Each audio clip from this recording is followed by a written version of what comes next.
ایک بھائی نے ایک کمنٹ کیا ہے کہ ہمارے یہاں کا امام صاحب کا عقیدہ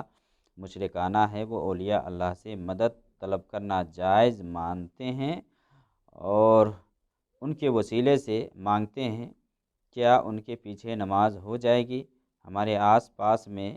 کچھ مسجد ہیں لیکن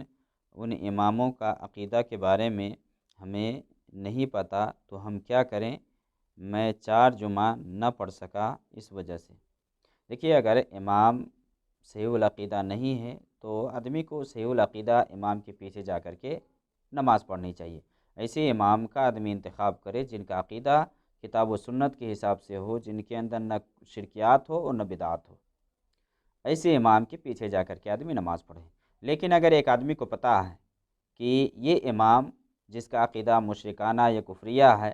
یا غیر اللہ سے حاجت روائی مشکل کشائی کرنے والا امام ہے، ان کے پیچھے نماز پڑھنا جائز نہیں ہے، یہ صحیح نہیں ہے۔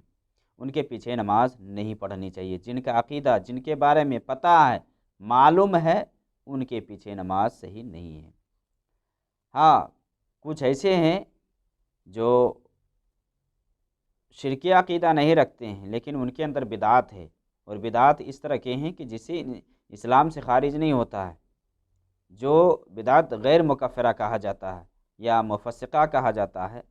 تو ایسے امام کے پیچھے نماز ہو جائے گی۔ البتہ آدمی انہیں واعظ و نصیحت کرے، انہیں سمجھائے، اگر مان جاتا ہے تو ٹھیک ہے، نہیں مانتا ہے تو اس کا گناہ اس کے اوپر ہے۔ اگر بدعت غیر مکفرہ ہے تب، اگر شرک کرتا ہے، معلوم ہے کہ یہ مرے ہوئے کو حاجت روا مشکل کشا سمجھ کر کے اسے پکارتا ہے، اسے طلب کرتا ہے، تو ایسے امام کے پیچھے نماز صحیح نہیں ہے، درست نہیں ہے، اور جائز نہیں ہے کہ ان کے پیچھے جا کر کے کوئی آدمی نماز پڑھے۔ صحیح امام کو ڈھونڈے اور ان کے پیچھے جا کر کے نماز پڑھے۔ جہاں تک مسئلہ ہے کہ اگر ایک امام کے بارے میں پتہ نہیں آدمی کو کہ اس کا عقیدہ کیسا ہے، نہیں ہے، اور اس کی وجہ سے آدمی جمعہ چھوڑ دے یا جماعت چھوڑ دے، تو یہ غلط ہے۔ یہ آپ نے جو لکھا ہے کہ کچھ مسجد ہیں جن کے اماموں کے بارے میں پتہ نہیں ہے، جس کی وجہ سے 4 جمعہ آپ نہیں پڑھے ہیں، تو یہ آپ نے غلط کیا ہے۔ کیونکہ اہل سنت والجماعت کا جو عقیدہ ہے کہ جو امام جس کے بارے میں پتہ نہیں ہے یا مجہول الحال ہے، جن کے عقیدہ کے بارے میں یا اس کا عقیدہ منحرف ہے یا ان کے عقیدہ کے اندر خرابی ہے، اس بنیاد پر کہ آدمی کو پتہ نہیں ہے اور اس کے پیچھے جا کر کے نماز نہ پڑھیں یا جمعہ میں حاضر نہ ہو، تو یہ غلط ہے، یہ اجماع کے خلاف ہے۔ علماء نے لکھا ہے کہ اہل سنت والجماعت کی اجماع کے خلاف بات ہے کہ کوئی آدمی کسی امام کے بارے میں نہ جانتا ہوں اور نہ جاننے کی وجہ سے اس کے ساتھ جا کر کے نماز نہ پڑھے۔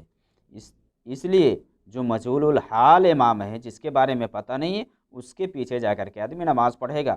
جمعہ میں حاضری دے گا، عید میں حاضری دے گا، اور نمازوں میں حاضری دے کر کے اس کے ساتھ نماز پڑھے گا۔ اس بنیاد پر کہ اس کے بارے میں ہمیں پتہ نہیں ہے لہٰذا ہم کیسے جائیں اس کے پیچھے نماز پڑھیں، تو یہ غلط ہے، یہ درست نہیں ہے۔ ہاں، اگر آدمی کو پتہ ہے، معلوم ہے کہ اس امام کا عقیدہ شرکیہ ہے، اس کا جو عقیدہ ہے وہ صحیح نہیں ہے، تو ایسی صورت میں اس کے پیچھے آدمی نماز نہ پڑھے